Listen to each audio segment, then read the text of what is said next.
Le Petit Prince, resuming with Chapter 6. Oh, little prince, gradually, this is how I came to understand your sad little life. For a long time, your only entertainment was the pleasure of sunsets. I learned this new detail on the morning of the fourth day when you told me. Really, I like sunsets. Let's go look at one now. But we have to wait. For what? The sun to set. At first, you seemed quite surprised, and then you laughed at yourself, and you said to me, I think I'm still at home. Indeed, when it's noon in the United States, the sun, as everyone knows, is setting over France. If you could fly to France in 1 minute, you could watch the sunset. Unfortunately, France is much too far. But on your tiny planet, all you had to do was move your chair a few feet, and you would watch the twilight whenever you wanted. One day, I saw the sun set 44 times. And a little later you added, you know, when you're feeling very sad, sunsets are wonderful. On the day of the 44 times, were you feeling very sad? But the little prince didn't answer. Chapter 7. On the 5th day, thanks again to the sheep, another secret of the little prince's life was revealed to me. Abruptly, with no preamble, he asked me, as if it were the fruit of a problem long pondered in silence, if a sheep's cats bushes, does it cat flowers too? A sheep cats whatever it finds. Oh, my mistake. If a sheep eats bushes, does it eat flowers too? My mistake. If a sheep eats bushes, does it eat flowers too?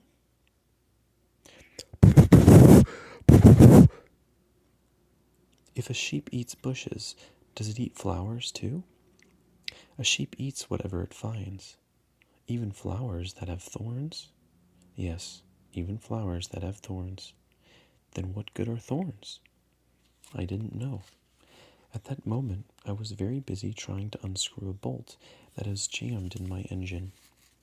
I was quite worried, for my plane crash was beginning to seem extremely serious, and the lack of drinking water made me fear the worst. What good are thorns? The little prince never let go of this question, once he had asked it. I was annoyed by my jammed bolt, and I answered without thinking. Thorns are no good for anything. They're just the flower's way of being mean. Oh. But after a silence, he lashed out at me with a sort of bitterness. I don't believe you. Flowers are weak. They're naive. They reassure themselves whatever way they can. They believe their thorns make them frightening. I made no answer. At that moment I was thinking, if this bolt stays jammed, I'll knock it off with the hammer. Again, the little prince disturbed my reflections. Then you think flower... No, not at all. I don't think anything. I just said whatever came into my head. I'm busy here with some dang screw. He stared at me, astounded. Something serious? He saw me holding my hammer, my fingers black with grease, bending over an object he regarded as very ugly. You talk like grown-ups. That made me a little ashamed, but he added mercilessly, you confuse everything. You've got it all mixed up. He was very annoyed. He tossed his golden curls in the wind. I know a planet inhabited by a red-faced gentleman. He's never smelled a flower. He's never looked at a star. He's never loved anyone. He's never done anything except add numbers. And all day long he says over and over, just like you, I'm a serious man. I'm a serious man. And that puffs him up with pride. But he's not a man at all. He's a mushroom. He's a what? A mushroom. The little prince was now quite pale with rage. For millions of years, flowers have been producing thorns. For millions of years, sheep have been eating them all the same. And it's not serious. Trying to understand why flowers go to such trouble to produce thorns that are good for nothing, it's not important. The war between the sheep and the flowers, it's no more serious and more important than the numbers that fat red gentleman is adding up. I suppose I happen to know a unique flower, one that exists nowhere in the world except on my planet, one that a little sheep can wipe out in a single bite one morning, just like that, without even realizing what he's doing. That isn't important. His face turned red now, and he went on. If someone loves a flower, of which just one example exists among all the millions and millions of stars, that's enough to make him happy when he looks at the stars. He tells himself, my flower is up there somewhere. But if the sheep eats the flower, then for him it's as if suddenly all the stars went out. And that isn't important? He couldn't say another word. All of a sudden, he burst out sobbing. Night had fallen. I dropped my tools. Why did I care about my hammer, about my bolt, about thirst and death? There was on one stat, on one planet, on mine, the earth, a little prince to be consoled. I took him in my arms. I tucked him in and I told him, the flowers you love, it's not in danger. I'll draw you a muzzle for your sheep. I'll draw you a fence for your flower. I didn't know what to say. How clumsy I felt. I didn't know how to reach him, where to find him. It's so mysterious, the land of tears.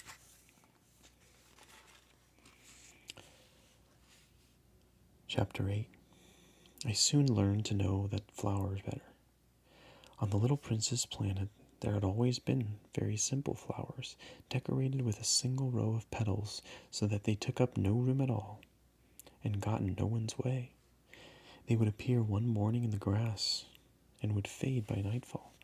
But this one had grown from a seed brought from who knows where, and the little prince had kept a close watch over his sprout that was not like any of the others. It might have been a new kind of baobab. But the sprout soon stopped growing and began to show signs of blossoming. The little prince, who had watched over the development of the enormous bud, realized that some sort of miraculous apparition would emerge from it, but the flower continued her beauty, preparations in the shelter of her green chamber, selecting her colors with the greatest care and dressing quite deliberately, adjusting her petals one by one. She had no desire to emerge all rumpled like the poppies. She wished to appear only in full radiance of her beauty. Oh, yes, she was quite vain. And her mysterious adornment had lasted days and days, and then one remote morning, precisely at sunrise, she showed herself. And after having labored so painstakingly, she yawned and said, I'm hardly awake. Forgive me. I'm still all untidy. But the little prince couldn't contain his admiration. How lovely you are. Aren't I? The flower answered sweetly. And I was born the same time as the sun. The little prince realized that she wasn't any too modest, but she was so dazzling. I believe it's breakfast time. She had soon added, would you like to be so kind as to tend to me? And the little prince, utterly abashed, having gone to look for a watering can, served the flower. She had soon begun tormenting him with her rather touchy vanity. One day, for instance, alluding to her 4 thorns, she remarked to the little prince, I'm ready for tigers, with all their claws. There are no tigers on my planet, the little prince had objected, and besides, tigers don't eat weeds. I'm not a weed, the flower sweetly replied. Forgive me. I am not at all afraid of tigers, but I have a horror of drafts. You wouldn't happen to have a screen? a horror of drafts. That's not a good sign for a plant, the little prince had observed. How complicated the flower is. After dark, you will put me under glass. How cold it is where you live, quite uncomfortable. Where I come from, but she suddenly broke off. She had come here as a seed. She couldn't have known anything of other worlds. Humiliated at having let herself get caught on the verge of a naive lie, she coughed 2 or 3 times in order to put the little prince in the wrong. That's green? I was going back to look for one, but you were speaking to me. Then she made herself cough again, in order to inflict a twinge of remorse on him all the same. So the little prince, despite all the goodwill of his love, had soon come to mistrust her. He had taken seriously certain consequential remarks and had grown very unhappy. I shouldn't have listened to her, he confided to me one day.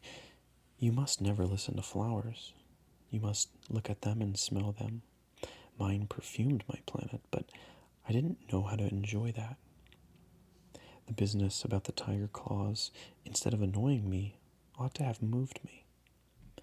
And he confided further, in those days, I didn't understand anything. I should have judged her according to her actions, not her words. She perfumed my planet and lit up my life. I should never have run away. I ought to have realized the tenderness underlying her silly pretensions. Flowers are so contradictory. But I was too young to know how to love her. It's the end of chapter 8. We will pick up next time with chapter 9 of Le Petit Prince. Thank you for listening.